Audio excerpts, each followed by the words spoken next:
Hello friends, welcome to my channel How To. In this video tutorial, I am going to explain how to enable dark mode in WhatsApp app. So let's start. First of all, open your WhatsApp app.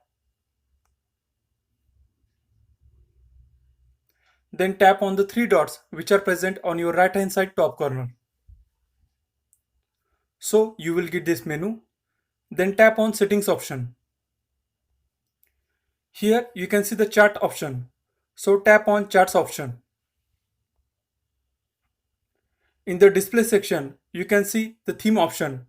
So tap on theme option.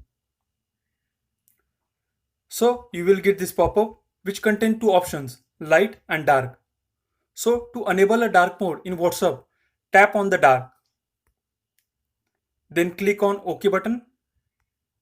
And here you can see the dark mode is applied to the WhatsApp app.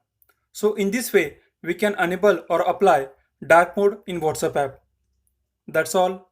Thanks for watching my video. If you are new to my channel, please subscribe my channel How To.